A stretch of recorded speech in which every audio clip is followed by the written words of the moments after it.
Friends, ఈరోజు నేను మీకు చింత చిగురు ఎండు రొయ్యల కూర ఎలా చేయాలో ఈరోజు మీకు నేను చూపిస్తున్నాను ఫ్రెండ్స్. ఈ విధంగా చేసుకొని చూడండి, చాలా బాగుంటుంది. ఒక విధంగా టేస్టీగా ఉంటుంది. ఒక విధంగా ఫ్రెండ్స్, నా ఛానల్ నేమ్ వచ్చి మన్నా రుచులు పనికొచ్చే ముచ్చట్లు ఫ్రెండ్స్. నేమ్లోనే ఒక అర్థం ఏంటంటే వంట చేస్తూ పనికి వచ్చే మాటలు మాట్లాడటం అనేది నా టాపిక్ వచ్చి ఒక విధంగా నా ఛానల్ నేమ్ వచ్చే అది అనమాట. కనుకనే నేను వంట చేస్తూ నేను మీతో మాట్లాడుతున్నాను. అది కూడా పనికొచ్చే ముచ్చట్లే ఫ్రెండ్స్. పనికిరానిదైతే నేను మాట్లాడను. ఒక విధంగా పనికొచ్చే మాటలే, సమాజానికి ఉపయోగకరమైన మాటలే నేను మాట్లాడుతున్నాను ఫ్రెండ్స్. ఇది మీరు గమనించగలరు ఫ్రెండ్స్. ఈరోజు టాపిక్ వచ్చేసి ఏంటంటే నోటిని గురించి నేను మాట్లాడాలి అని అనుకుంటున్నాను. ప్రతి ఒక్కళ్ళకి దేవుడు ఒక నోటిని, వాక్శక్తిని దేవుడు ఇచ్చాడు కదా అని చెప్పి మన నోటికి వచ్చినట్టుగా మనం మాట్లాడకూడదు, ఇతరుల్ని గాయపరచకూడదు ఫ్రెండ్స్. చాలామంది ఇతరుల్ని చాలా గాయపరుస్తూ ఉంటారు, తృణీకరించినట్టుగా మాట్లాడతారు, హేళనగా మాట్లాడతారు, హేళనగా మాట్లాడి ఇది జోక్గా అన్నాను అన్నట్టుగా అనేస్తారు ఫ్రెండ్స్. ఈజీగా ఒక మాట అనేస్తారు. అది వాళ్ళకి ఎంత హర్టింగ్గా ఉంటుందో, ఎంత బాధగా ఉంటుందో అది వాళ్ళు మాత్రం గ్రహించరు. నోటికి వచ్చినట్టుగా మాట్లాడేస్తూ ఉంటారు. అది చాలా మిస్టేక్, చాలా తప్పు ఫ్రెండ్స్. ఒక విధంగా అట్లా మనం ఎప్పుడు కూడా మాట్లాడకూడదు. ఒక బామ్మ ఒక కొత్త ఊరికి వెళ్ళి ఊరి పెద్ద మనిషిని అడిగిందంట.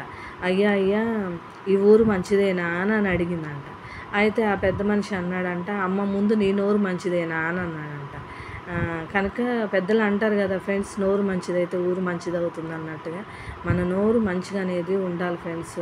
నోటికి వచ్చినట్టుగా మనము మాట్లాడకూడదు, ఇతరులను గాయపరిచినట్టుగా మనము తృణీకరించినట్టుగా, హేళనగా అన్నట్టుగా బూతులు మాట్లాడటం ఇట్లాంటివి అనేది మన నోటికి పని చెప్పకూడదు ఫ్రెండ్స్. మనకు దేవుడు నోరు ఇచ్చాడు కనుక ఆ నోటితో మనం ఇతరులకి మేలైన మాటలే మాట్లాడాలి కానీ, పనికొచ్చే మాటలే మాట్లాడాలి కానీ వ్యర్థమైన మాటలు మనం నోటమ్మటి రాకూడదు ఫ్రెండ్స్. ప్రతి ఒక్కరికంటే ఒక తీర్పు దినం అనేది ఉంటుందంట. ఆ తీర్పు దినంలో నువ్వేం మాట్లాడుతున్నావో ఆ నోటిని బట్టే, ఆ మాటను బట్టే నీకు శిక్ష అనేది ఉంటుందంట ఫ్రెండ్స్. ప్రతి ఒక్కరికి ఉంటుంది అది ఒక విధంగా.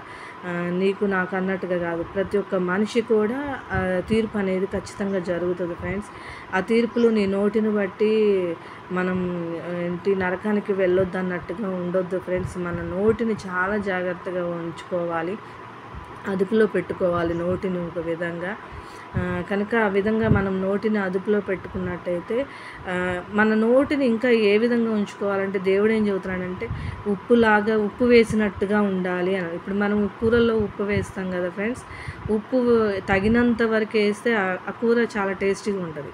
ఉప్పు ఎక్కువైందంటే మాత్రం ఆ కూరను పడేయాల్సి వస్తుంది, తినడానికి కూడా రాదు ఒక విధంగా. కనుక తక్కువైనా పర్వాలేదు కానీ ఉప్పు ఎక్కువ వేస్తే మాత్రం ఆ కూరను మనం తినలేము ఫ్రెండ్స్. అంటే నోటిని ఎక్కువగా మనము యూజ్ చేయకూడదు. ఎంత మాట్లాడాలా అంత మాట్లాడాలి కానీ వ్యర్థమైన మాటలు మాట్లాడితే చాలా ఇతరులు బాధపడుతూ ఉంటారన్నమాట.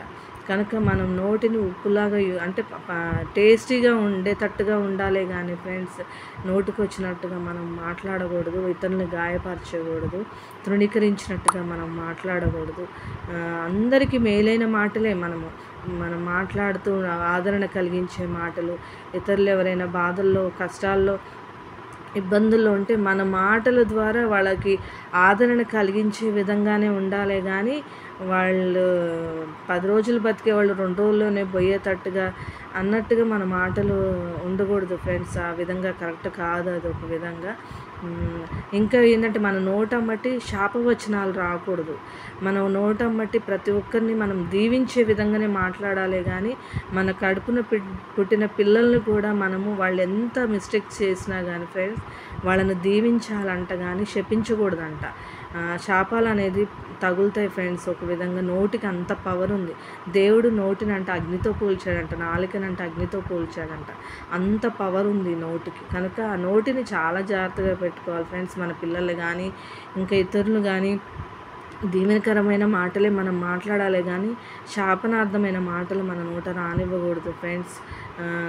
కనుక మనం శపించే మాటలు చాలామంది కొంచెం కోపం వస్తే ఏంటంటే దుమ్మెత్తి పోసినట్టుగా మాట్లాడటము, అట్లాంటివి మాట్లాడతాను. నువ్వు నాశనం అయిపో, నువ్వు అట్లయిపో ఇట్లయిపో అని శాపనార్థాలు బాగా పెడుతూ ఉంటారు ఫ్రెండ్స్. అది కరెక్ట్ కాదు.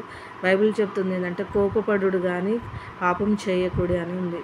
అంటే కోపం అనేది మనిషి నైజం, అది వస్తుంది సందర్భాన్ని బట్టి కోపడాలి. అంతేగాని వాళ్ళని గద్దించే విధంగా మాట్లాడాలి, వాళ్ళని గద్దించే విధంగా మాట్లాడాలి. అంతేగాని పాపం చేయొద్దు. నోటితో కూడా మనం పాపం చేయకూడదు. నోటిని చాలా అంటే చాలా జాగ్రత్తగా ఉండాలి, చాలా అదుపులో పెట్టుకోవాలి ఫ్రెండ్స్. ఇది నా టాపిక్ వచ్చి ఇది ఫ్రెండ్స్. ఈరోజు మీకు నచ్చితే లైక్ చేయండి, షేర్ చేయండి, కామెంట్ చేయండి ఫ్రెండ్స్. ఒక విధంగా మీకు ఎలా ఇది రీచ్ అవుతుందో, మీకు ఎలా ఇది యూజ్ అవుతుందో నాకు కూడా తెలియాలి కదా. కనుక మీకు నచ్చినట్టయితే సమాజానికి ఇది ఉపయోగకరమైన మాట అని మీకు అనిపిస్తే మీరు ఖచ్చితంగా లైక్ చేయండి, సపోర్ట్ చేయండి. Thank you friends. ఈ కూర ఎలా చేయాలో ఇంకా మీరు చూస్తూ ఉండండి ఫ్రెండ్స్. ఒక విధంగా చూసి మీరు కూడా ఇది ట్రై చేయండి.